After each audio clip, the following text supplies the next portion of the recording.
Now we want to get back to our top story this morning. Jesse Jackson's legacy is being felt right here in Florida. This morning, we're remembering his fight for justice. See him pictured here during a march. Joining us right now is the mother of Trayvon Martin, Sybrina Fulton. Sybrina, we thank you so much for taking the time to join us this morning. I wanted to ask you, when you first learned about Reverend Jesse Jackson's passing, what were your first thoughts? I know that he probably played a really big role in your family's life and your family's journey. I was saddened. Also, I just felt like, I know he was suffering, and I hate to say it, but it was bittersweet because I know he's in heaven. I know he made it in. He was a minister. He was an advocate. He was a politician. He was a husband, a father. He was all those things. And we really, really lost a great, great guy. Yeah, so well said when you really think about where he was at this point in his life. Sabrina, I wanted to ask you, after Trayvon's death, Reverend Jackson stood with your family during one of the most, what we would imagine were painful and public moments of your life. What did his support mean to you during that time? Well, as a young lady, as a young girl, I always looked up to him, and also Reverend Al Sharpton, and just to have him there by our side here in Miami, because he actually came to our first rally here in Miami at Bayfront Park. He was here. If you go back, you'll see him on the pictures.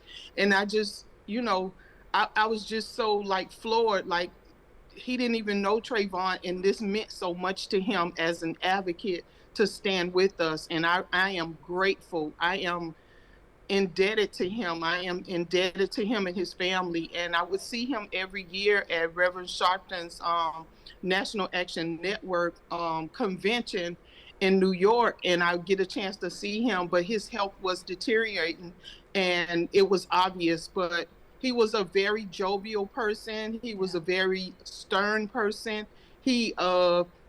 The person that we saw on TV, you never would know the person in real life. My son, we went to do some events in Chicago for his organization in Chicago, and my son was sick. He sent a car to take us to the emergency room. He was in the car. He stayed with us through my son being processed and everything. He stayed with us. He paid for it. My son needed a shot. He got the shot. I mean, my family is just grateful to have had him in our life, and I'm saddened by what has happened. Yeah, I can only imagine. Thank you for sharing that with us. I don't know that we always hear about the softer, thoughtful side of Reverend Jackson. We're going to be reflecting on his legacy today. There's no question about that. What do you hope that young people and maybe future activists take away from Reverend Jackson's life? I hope they take away the fact that he was able to do so much in his lifetime. His name is a common word. He's iconic. He's legendary. I just hope they look at him and say, okay, this was another Martin Luther King. This was another Reverend Sharpton. Let me pattern my life after this person. I'm just saddened that he did not have a whole group of people to carry on his legacy. So now they have to look back and see all the different things that he's done, and I hope and pray to God that somebody carries the torch. Yeah, and you kind of touched on this. There is something about his longevity that I think will stick out in his legacy. He spent decades fighting for justice and accountability. Really quickly, from your perspective, how do you think he helped amplify voices like those of your family, for example? Just the mere fact of his presence being there. There were so many incidents where we had to fight, where we had to march in rallies, where we were at banquets and things like that. And so he has a lot of things that he did in his life, and it touched a lot of people. And so I hope that little touch carries on to the next person. It certainly has in me.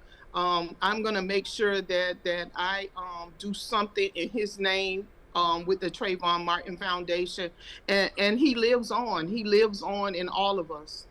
Yeah, Sabrina Fulton, we thank you so much for joining us on what is going to be a hard morning for so many people and for bringing your unique perspective in this conversation this morning as we reflect on the passing of Reverend Jesse Jackson. Sabrina, thank you. Thank you for having me.